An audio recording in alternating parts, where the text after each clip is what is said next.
Welcome to the fascinating world of traffic signals. Today we are going to wire in a brand new traffic signal controller cabinet for this intersection. First thing I like to do is go ahead and set up a fan because it's really hot out here. My next step would be to go ahead and get our main feed of power connected to the line side of our cabinet. So let's go ahead and do that now. Got our main feed of power connected. We don't need this red conductor down here because we're only supplying this cabinet with 120 volts. So let's continue on and go ahead and start doing some of these signal cables and landing them where they go. First thing I like to do is get all of my cables relabeled, resized, and stripped out. Now I'll route them around the cabinet and get them landed where they're supposed to go. And this is where the foreman duties get in the way of the technician duties. Seems like the safety harness for a bucket truck got left out on the truck and looks like somebody got away with it and stole it. So now I'm going to have to try to hunt down a store that sells a safety harness. Luckily, Ace Hardware had a harness. All right, so got all the field cables landed. They look nice and pretty. I'm gonna go ahead and vacuum out my mess. Then I'm gonna start working on these pin connectors for the controller and the conflict monitor, and then get my detection cable ran around and ran up into this cabinet so that we can set up detection here at this intersection. Make sure to hit the follow button to see me finish wiring up this cabinet and making this old intersection switch over to this new mast arm intersection, and prepping up this traffic signal controller cabinet for this new intersection swap over. All of these cables over here are running out to some Wavetronics radars that we're using for vehicle detection here at this intersection. Now all of these radars use a special connector that plug into this processor. Now that processor got left back at our camper, but I went ahead and prepped up all of these cables, and I had some extra connectors in my truck, so they're all ready for that processor, and all I have to do is slap that in there, plug those in, and hook up some power to it. Let's go ahead and start plugging in these NEMA pin connectors, and y'all love correcting me on what these are called, so make sure to do that now down in the comments. I just made the fun discovery that this connector wasn't properly aligned, so now I'm having issues trying to seat this connector into this controller. I'm gonna have to disassemble this old guy and see if I can't realign this properly and then get it to fit in this controller.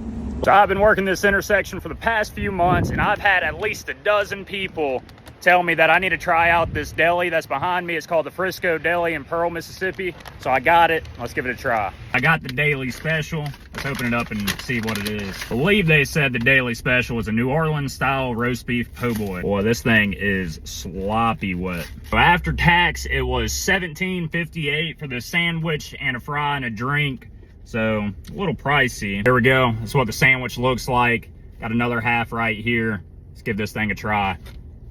A little skimpy on the beef on the bottom side. You see it doesn't go all the way through the loaf, but the flavor is just absolutely there. The only complaint, I wish it had more meat. There's about no meat left on this bite. That being said, I'm gonna give it an 8.2 out of 10. The flavor is just absolutely incredible. If you're ever in the Pearl area and you want to check out a good sandwich shop, check out Frisco Deli. Today has been a pretty busy morning because we're finally getting power hooked up from this transformer over here.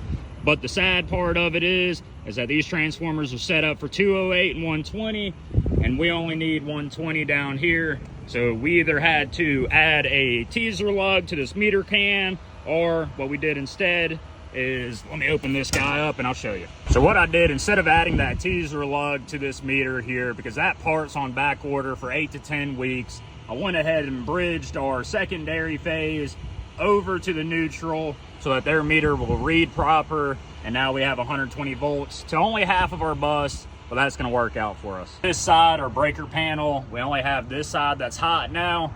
All I had to do was move one breaker that was in the middle of these two here over to this side and then get them all contacted to this bar, and now everything we need has power supplied to them.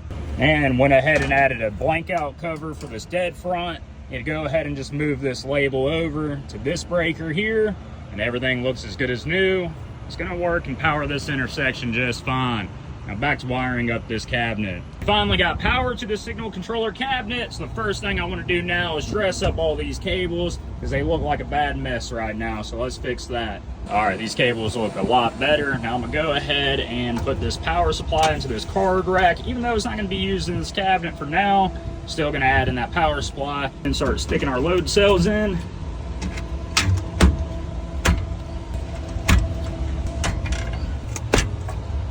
Can't forget the 2 for the overlaps. And don't want to forget about this flashing relay, so let's go ahead and hook that up as well. What I need to do now is start getting all these cables plugged into this Click 656 for the Wavetronics radars, and then I'll also plug this device into this outlet here. That is an unprotected outlet. If you had a protected GFCI outlet, then you would have to find an alternate path of power, because you don't want that to trip and then you lose all detection. So in these cabinets, usually over here on the end block, your first 3 on the line will be 120 volts, neutral right below that, and ground right below that. So then you would want to wire that 656 up to this block and not to an outlet. But since this is unprotected, we can plug it straight into that. Got the 656 hooked up, all the radars hooked up to it. They're coming on like they should. I'll program all the radars here in a minute. The next step, I'm going to go ahead and add a SDLC hub over here inside this cabinet, so that we can run multiple BIUs at any given moment. We have the SDLC hub mounted to the cabinet. All the SDLC cables ran to the controller, conflict monitor, as well as the detection unit that we have inside of this cabinet. And also went ahead and mounted this network switch and PoE injector for a radio here at this intersection. This is said radio, which is also pretty fascinating. This one comes from Wireproof. Great guys, great company over there. Definitely check them out if you're looking for telecommunications at an intersection near you. But this radio, I'm going to leave hooked up until we actually swap power out. The reason why for that is because I don't want a big hole in this existing cabinet while it's still powering the intersection. I want to keep this thing watertight and weather tight for the time being until we have our new intersection running. Then we'll put that radio onto the new cabinet. There you go. That's what it takes to get a traffic signal controller cabinet wired up.